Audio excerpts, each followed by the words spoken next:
está aqui pela quinta vez, aqui no Paço Imperial, o Instituto Pipa fazendo a exposição de um recorte da coleção do Instituto Pipa.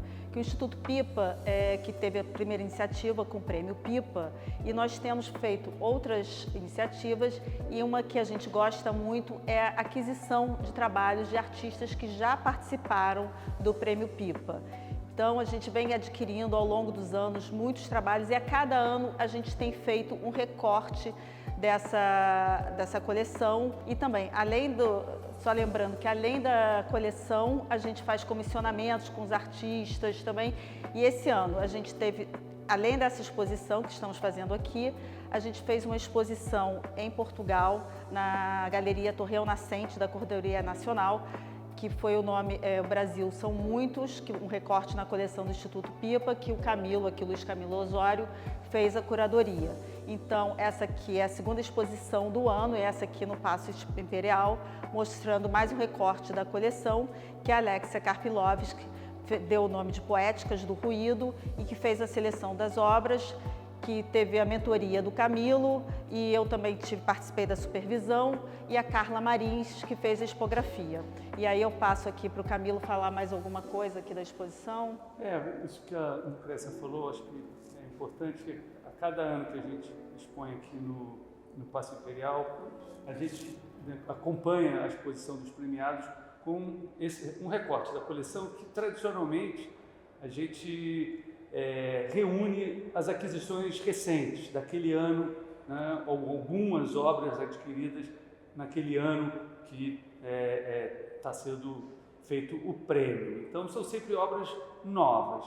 Esse ano é que a Alexia, né, nossa companheira do Instituto Pipa, veio com essa proposta de fazer um recorte alternativo a partir de um tema específico, um tema que ela vem pesquisando, que é esse Poéticas do Ruído.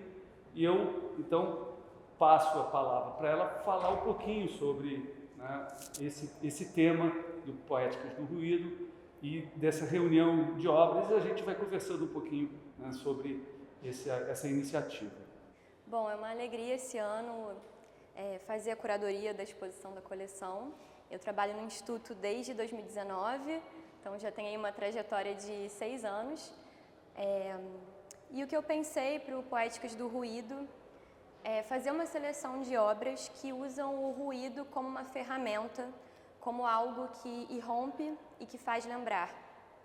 Então são trabalhos que exploram muito a questão da memória, e esse ruído ele é tanto gráfico, no sentido de serem obras que trabalham com colagem, sobreposição, estranhamentos assim, de formato e de materiais, mas também é um ruído no sentido narrativo, de pensar o que foi apagado, o que não foi escrito, que narrativas estiveram sobrepostas também ao longo da história, ao longo do tempo.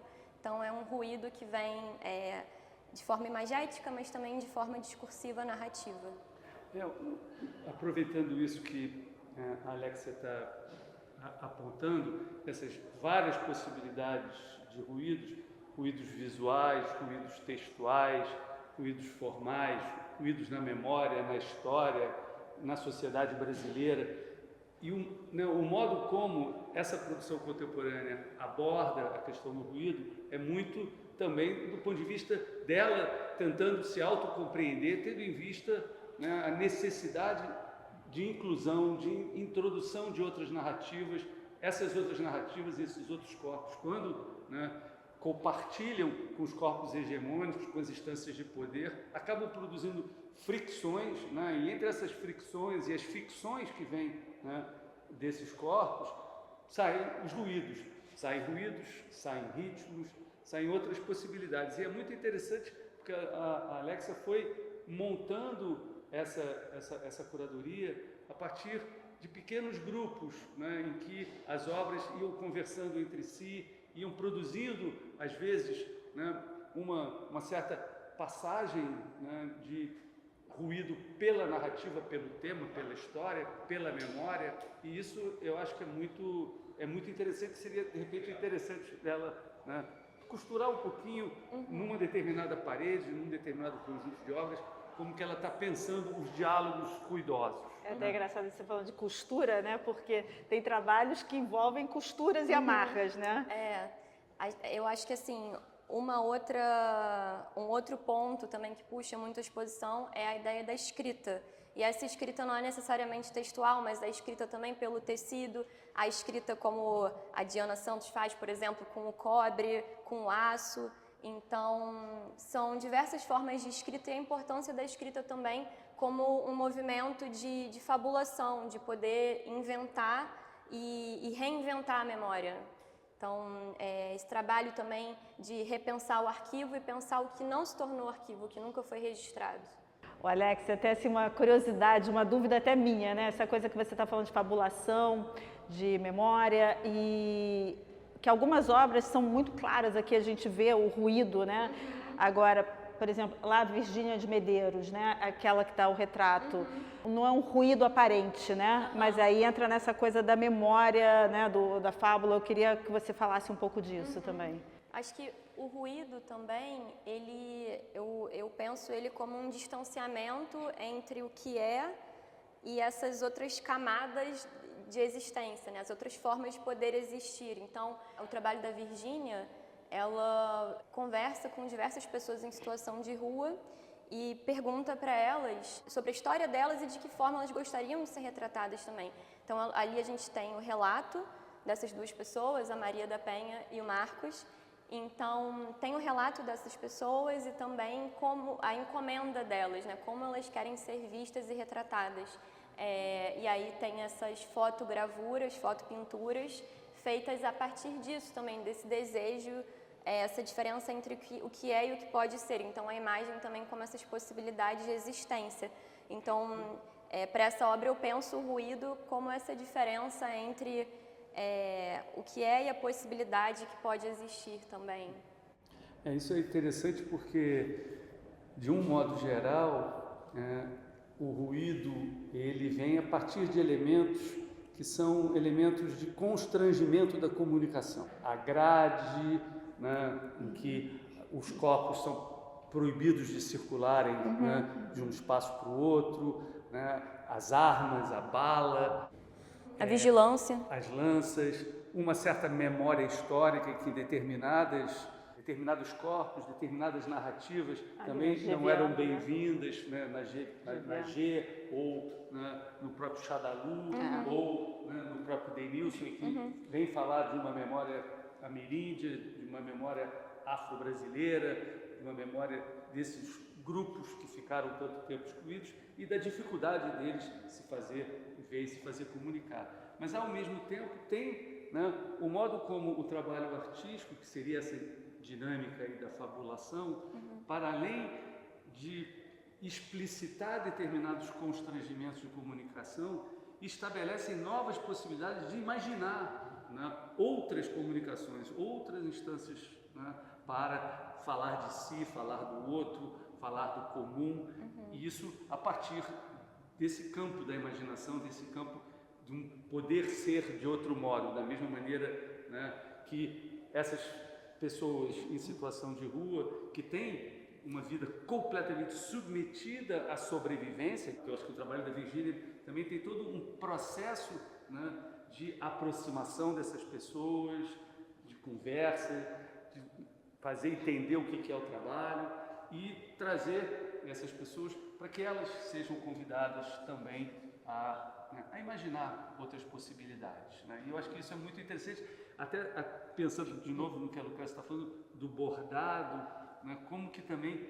o bordado, a costura, está trabalhando aí uma memória de um fazer, mas um fazer que não é meramente funcional, né? Um fazer que abre também para relações formais, para relações, né, de tecidos, de cores, de formas, que desdobram outras coisas, né? Essa questão do fazer funcional na costura, eu acho muito bonita uma fala do Randolfo, que foi numa entrevista, inclusive para você, no catálogo do Pipa 2020, que ele conta que a mãe dele é costureira, passava muitas horas no ofício e que era um tipo de costura que era inspecionada, que tinha a coisa de não ser aparente, ser a perfeição, ser você ter uma costura que é meramente funcional. E aí que quando ele começou esse processo também de costura, que aí ela comenta que não sabia que a costura podia ser feita dessa forma, e aí ele usa justamente o avesso do tecido, o ruído, o retalho, uma costura às vezes mais bruta, né, mostrando realmente que ela está ali, e é um trabalho que fala sobre esse desejo, né, sobre a costura nesse lugar também de romper, de não ficar só no invisível e sim ser uma coisa em si, né, aparecer. Eu acho muito bonito que o trabalho justamente se chama Canções para uma Semente.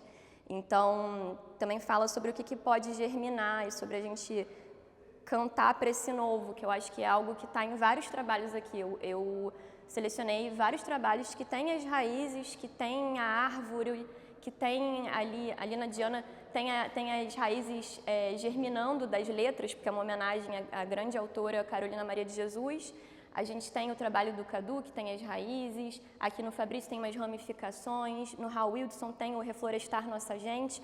Então, como é que essa semente, essas costuras, essas árvores aparecem em vários trabalhos e também pensam esse novo a nascer, né? Ainda nessa questão da semente, do que pode nascer, né? O Hal também fala sobre isso, sobre como é que a gente planta na memória a semente do novo. Então, essa relação entre memória e futuro e presente, a Geviana faz uma sobreposição da história. E aí tem um texto da Beatriz Lemos, que saiu no catálogo de 2020, que foi o ano que a G foi premiada, e que fala sobre esse fazer da G, que é elaborar memórias que ainda virão, e a fabulação do arquivo. Então, aqui na exposição também tem essa relação da memória sobreposta, do tempo que está sobreposto, remixar esses tempos.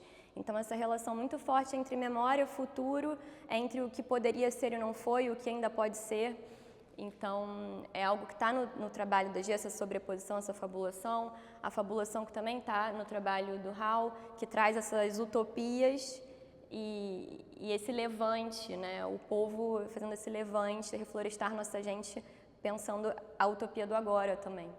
Eu acho que esse tema da memória e, digamos, do arquivo e daquilo que não pertence ao arquivo oficial, que está, de certa maneira, a ser, né, recuperado, e os modos de recuperação dessa memória e desse arquivo, é algo que eu acho que o campo da arte, né, o campo da literatura, o campo da história, estão se reposicionando, porque, de um modo geral, justamente por essas histórias terem sido histórias de diásporas, de migrações forçadas, de escravidão, o arquivo não se constituiu, o arquivo foi rompido, né, os laços foram, né, cortados. E o que ficou numa memória, né, ancestral, no corpo, na música, nos gestos, alguma coisa que vai sendo passada de geração em geração, e a fabulação vem aí para recuperar uma espécie de história potencial, uma história que não houve, mas que poderia ter havido, e que você estabelece esses elos, esses contatos. E aí é que a história e a arte, né, a ficção e o fato começam a se entrelaçar, porque não tem outro jeito disso ser recolocado, né? Então, da mesma maneira que, né, os moradores em situação de rua fabulam sobre o que eles poderiam ser, como é que eles se imaginam num mundo diferente daquele que eles são, como que essas narrativas, essas comunidades que ficaram sem o elo com o passado, que foi rompido, como elas imaginam, né, como que elas veem aquilo que foi, como que esse corte produziu a partir de uma transposição em outro território, com outras relações, um caminho, né? E um caminho que evidentemente implica atrito, né? Mas ao mesmo tempo, com a fabulação, um poder ser de outra maneira, né? E eu acho que isso é muito forte no campo da arte. A arte sempre teve esse papel, né, de imaginar outros possíveis, né? Como que juntando com esses grupos, né, que ficaram à margem, como que essa prática, essa artesania de uma memória que não houve e que poderia ter sido, é recosturada e projetada no futuro, né? Então, acho que você trabalha isso e ela vem como ruído, né? Isso é uma questão também, porque a ideia do ruído, o ruído não é algo negativo, na verdade aqui é muito positivo. O ruído é uma ferramenta e a ideia é que o silêncio, na verdade, é negativo. A gente pensando uma narrativa única, a gente pensando uma narrativa cristalizada, isso é silêncio. E aí o ruído é o que vem irrompendo esse silêncio, a gente tem essa polifonia. Assim para chamar atenção, né? Assim como, por exemplo, no trabalho do Luiz Doré, que é uma polifonia das ruas, são vários pôsteres encontrados que formam o que para mim parece uma estática. Então, para mim parece que é um trabalho que é uma estática física.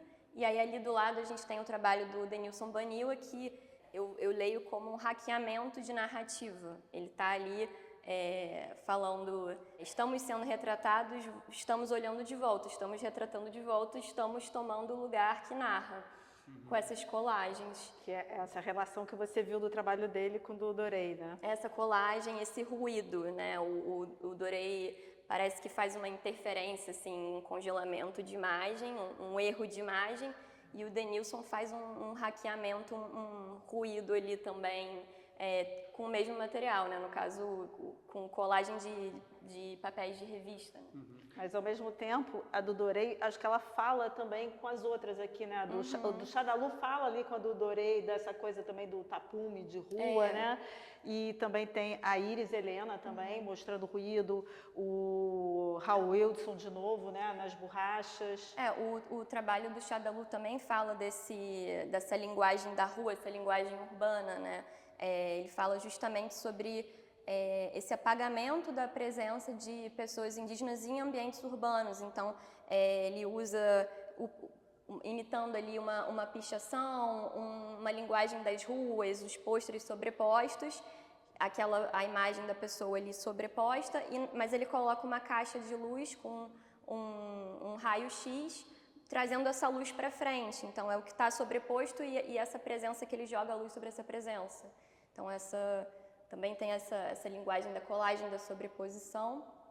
A Iris Helena tem os post-its, que tem ali uma cena, uma memória afetiva da cidade também, e que remete justamente a processos de memória até pelo material em si, que são as notas que a gente usa para se lembrar. E estão em frente ao Raul Wilson, que são as borrachas, e aí que já fala de memória. E fala sobre o apagamento de memória, de uma memória histórica, nacional, sobre ditadura, sobre essa memória que esfarela como as borrachas, né? Eu acho que uma coisa interessante, isso que você está chamando do elemento positivo do ruído, o ruído não como a falha da comunicação, mas com uma certa proliferação ou multiplicação de outras formas de comunicação, em que você chama a atenção para o silêncio, né? O silêncio como um elemento relevante. E eu diria que tem um outro elemento que também é importante, que faz parte da presença do ruído. Eu acho que o ruído se contrapõe a uma certa transparência comunicativa, quando as coisas já são, né, fluentemente, né, sabidas e comunicáveis. E aí está tudo resolvido, né? Está tudo compreendido. E a gente está vivendo justamente esse momento, né, muito fértil de desentendimento porque tem várias formas de entender que não são só, né, a forma hegemônica. E aí vem uma outra dimensão, que é da opacidade, que é diferente, eu acho que do silêncio, e que também produz um ruído, porque a opacidade é aquilo que não se entrega à comunicação, né? E que a gente não tem os termos de se apropriar daquilo. Mas aquilo fala, mas aquilo se impõe, né? E aí é que produz ruído, produz atrito, porque é uma outra maneira de falar que entra em choque com a maneira hegemônica, e ela não é apropriável, ela não é, né, identificável, né? E aí eu acho que muitos trabalhos aqui, até assim, no começo, vendo a montagem, eu falava com você, não, está um pouco cheia essa parede, né? Mas o estar um pouco cheia essa parede explicita esse confronto, né, de elementos formais que não estão se se reconciliando entre eles. Eles estão se atritando entre Tendo eles. ruído. É o ruído, né? O ruído está presente. Então, acho que tem uma dinâmica própria da montagem dessa exposição que é interessante, que ela é também, do ponto de vista formal, ruidoso. Né? Tem um elemento ruidoso aí, né? Saltando das paredes. O que, às vezes, a gente olha e fala, poxa, será que não está demais? Não, mas é para ser mesmo. Né? O Alex, até uma coisa assim que a gente está falando aqui, memória, eu quero também, acho que é uma coisa, a própria exposição é uma coisa que é para ficar na memória, os catálogos que a gente faz, os vídeos que a gente faz, é tudo essa preocupação da gente manter essa memória do que os artistas estão mostrando através dos trabalhos e a gente está documentando isso, né, que o Camilo sempre falou, dessa coisa que a memória aqui da história brasileira é curta, então a gente faz a nossa contribuição de manter através disso. E acho que você também podia falar mais alguma coisa, sei lá, essa parede aqui que tem a grade, o Randolph, o Coletivo Coletores. Então, pensando o ruído como algo que rompe, aqui, essa parede aqui, eu construí pensando justamente em opressões, violências e rupturas. Então, esse processo de aprisionamento e de ruptura. Tem aqui, de um lado, tem uma das esculturas vestíveis, não vestíveis nessa exposição, mas da Diana Santos, tem dos dois lados, que são esculturas que tratam de uma violência colonial e um aprisionamento. Aqui tem as bandanas do Coletivo Coletores, que a linguagem da bandana remete a essa vestimenta, né, esse acessório usado muito em movimentos sociais, em manifestações, protestos, é muito usada por grupos marginalizados e grupos também que lutam por direitos humanos. Então aqui tem o arame farpado, tem a mira, o alvo, né? Tem o coquetel molotov. Então tem ali o aprisionamento e a ruptura, tem a corrente sendo partida. Então tem esse embate e também a vigilância. Tem o trabalho também da grade Camis, que tem justamente essas grades falando de opressão feminina, esse aprisionamento, e ao mesmo tempo também é um trabalho que lida com o afeto dessa arquitetura popular carioca. E do outro lado ali, como eu tinha comentado, do Randolph Lamonnier, esse movimento da costura como uma ruptura, a costura a partir do desejo, a costura que não vai ser inspecionada, e sim que é para essa fabulação, para esse divertimento, para esse prazer estético. Então é um movimento aqui que justamente usa o ruído nesse lugar do que rompe, de movimentos de ruptura, né, contra violências e aprisionamentos. É interessante porque também são muitas linguagens que se misturam, né, que se compõem, né, seja via, né, a tessitura, né, a costura do tecido, esse fazer, a pintura, a tradição da pintura, essa tradição da pintura em que a grade é um elemento, né, de bloqueio e ela, né, vai criando quase que uma dimensão floral da grade, né, como que ela desconstruísse a grade sem deixar de explicitar a grade, mas abrisse para essas ramificações, para esse olhar através, para essas composições, né, quase que de uma outra paisagem, né, e as impressões, né, nas bandanas, a bandana como esse elemento que tira a identidade pessoal e cria uma identidade coletiva, né, estão todos ali, né, identificados enquanto grupo num levante, numa manifestação. Né, é uma forma de proteção também, uma né? forma de proteção, evidentemente. Né, então, tudo isso diz respeito também a esse, né, ver de outra maneira, esse aparecer de outro modo, né, no segmento, né, a fotografia, a colagem, né, a gravura outra vez, né, como isso tudo vem compondo, né, nesses trabalhos. Eu acho que a produção contemporânea tem essa liberdade, né, ela se apropria de todas as linguagens, atravessa todas as linguagens, mistura todas as linguagens e vai produzindo esses outros ruídos, essas outras possibilidades de comunicação e de imaginação. E ainda nessa linha, literalmente, A gente tem o trabalho do André Azevedo também, que é um trabalho que também explora a costura. Então, sendo algo que irrompe, tem uma padronagem no meio, mas esse trabalho ele sai do espaço da tela. Alexia, acho que a gente ainda não falou aqui do Berliner, né? Que você incluiu ele ali, ele está na parede próximo da íris, mas me fala a ligação, a presença dele aqui. Então, a íris ela tem um trabalho que é essa memória afetiva da cidade, né? Os post-its como essa lembrança. E o Berliner, ele tem o trabalho dele, ele está num lugar de uma memória mais no sentido individual do inconsciente, dessas fronteiras embaçadas entre o pesadelo, a realidade, a lembrança. Então, essa memória interior, né? Eu acho que tem, né, o Berliner com essa figuração assim tão tortuosa, né, e uma figuração tão violenta muitas vezes, apesar de um trabalho muito frágil, ele está tentando lidar com uma dimensão importante da memória dentro desse contexto de apagamento, que é o trauma, né? Eu acho que tem, né, esse inconsciente, esse sonho ou esse pesadelo, como que ele vai se revelando assim em fragmentos, né, como acho que a figuração dele é muito fragmentária, como o próprio trauma vai aparecendo, vai irrompendo, né, no inconsciente, no sonho, né, nos xistes, né, nos erros, nos ruídos que a comunicação produz. E eu acho que a pintura dele, né, o trabalho, né, figurativo dele, não tem, né, uma composição fechada, mas é essa série de muitas cenas, né, que se apresentam, que se misturam, né, e é o ruído em si, né, da figura. E é curioso porque justamente são sobreposições, então são essas cenas que se sobrepõem, que colam, que recortam, que tem a tinta.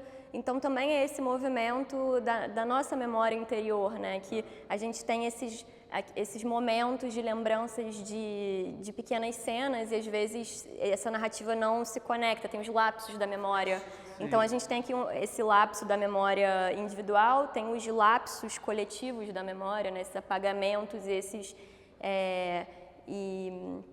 esses arquivos não criados. E é interessante que você falou de trauma, e o trabalho do Fabrício também é Traumas, Metáforas e Suspensão 4, também é um trabalho que faz referência ao trauma.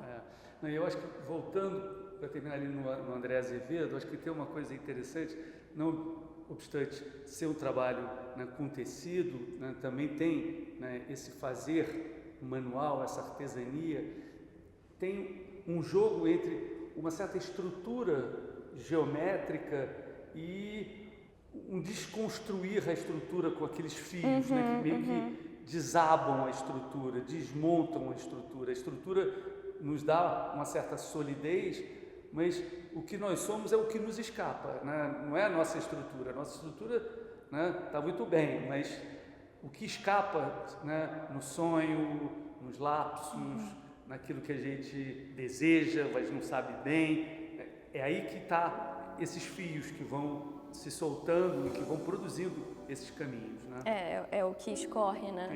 O que escorre. Então tem essa rigidez e a ruptura.